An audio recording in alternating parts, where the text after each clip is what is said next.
Madonna's here right now to discuss Bay Health. Good morning, Madonna. Good morning, Roger. How you doing? Guess what? I picked the right mic. Yay! That's a miracle. So we've mic 1 or mic 2? We've got so many microphones here, they're not numbered. And that was a lucky stab in the dark. It might be my gold lotto this Saturday. It might be. Actually, I've had a great run with lotto. $24, $18, 16. No, I can't mention the amount I won because there'll be people knocking at the front door wanting donations. But I go halves with You've done very well. I did very well. Very nice. So let's hope that the luck continues. Hey, what are we going to discuss today? Well, this week we've had World Cancer Week, so maybe reminding people that a lot of cancers are preventable. So chatting about that a little bit first up. Yeah, well, I had a mate who gave me a call 2 nights ago just to catch up, and he's checking himself into green slopes. You know what he's got? Prostate. Right. And gentlemen, if you believe you have the symptoms, do something straight away. Don't procrastinate. If you are men really as bad as all the stats show for procrastinating? You know, with looking after their health. I don't go to the doctor unless something's wrong. Yeah. Yeah, and I think, you know, there's been controversy in the last, say, probably 5 years about the PSA test. So remember in your blood test, PSA is the prostate-stimulating antigen. That's the only one I have done. Uh-huh. You know what he's saying there, people? He'll go a blood test, but nothing else. The thing is that PSA is just one marker. So basically, if you are doing all the things like waking up 12 times a night to pee or, you know, too often, or if you are getting pain when peeing, or if you know, even things like if you're getting too much of a tummy going on, tummy fat can create inflammation in the prostate. So that's why obesity is one of the links to cancer. And something about 30% of our cancers can be linked to the combination of gut issues and inflammation and obesity. So sort of thinking about that sort of thing. I've had so many mates who have suffered prostate. Yeah. And fortunately in my family there's no history of it. Not that doesn't mean you're Is there a history of breast cancer though? Because prostate cancer and breast cancer go together. So Very just similar, because there's though. not because there's not prostate who was the issues. actress who had the double mastectomy? Angelina. Yeah. Angelina very Jolie. move. Well, yeah, and I don't necessarily agree with that because this is what we're sort of chatting about. Just because you've got the gene for something, the studies are showing that 80% of what we do in it, you know, a lot of it's preventable, about 80% of cancer risk. It's about drinking plenty of water. It's about eating your greens. It's about not eating too much processed food. It's about keeping your sugar intake down, your alcohol intake down.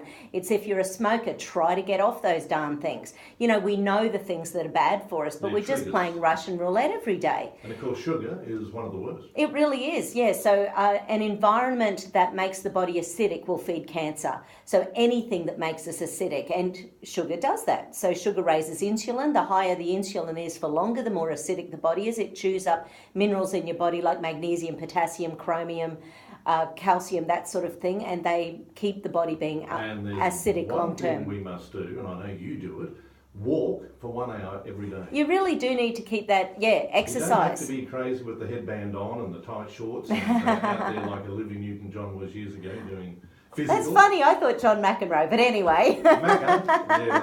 He's still as skinny as a rake. He is, I watched him playing the veterans doubles with his brother, and I loved his tennis. Fantastic. Yeah. Moved so funny well. dude. Why not, you know? Yeah, so cancer, terrible blight on our society, and look, the medical researchers, they're making fantastic progress. They are. But yeah, it gets back to our lifestyle. And I think that's the thing. We're almost in a... We're convinced that whatever happens to us in life, our doctors and the medical system can take care of us. And that's absolutely true in Australia. We're pretty jolly lucky. We've got one of the best medical systems in the world. So as long as people are doing those checks regularly. But they're sort of even talking about the fact that, you know, the national bowel screening program they do, you know, where they send out the free kit to people. Is it 50 years old? It hasn't happened to me yet, so... No, I haven't received it either. There again, I change address all the time.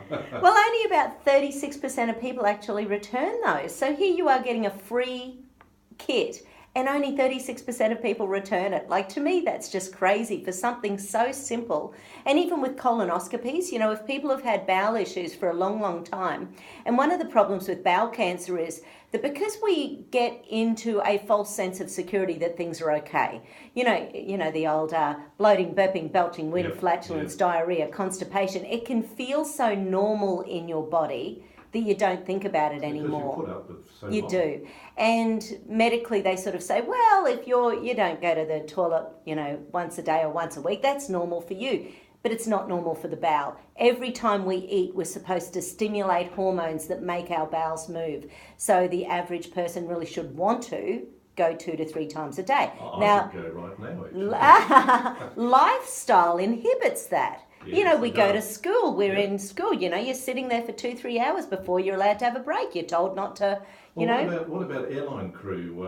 I mean, the pilots up front, you know, Yeah. they just can't walk off. They do have to relieve themselves, but they just can't walk away when the urge takes them. No. They've got to plan it. No, that's right. Most unhealthy. And there's so many professions where people literally don't get to do natural things for the body when they need to go.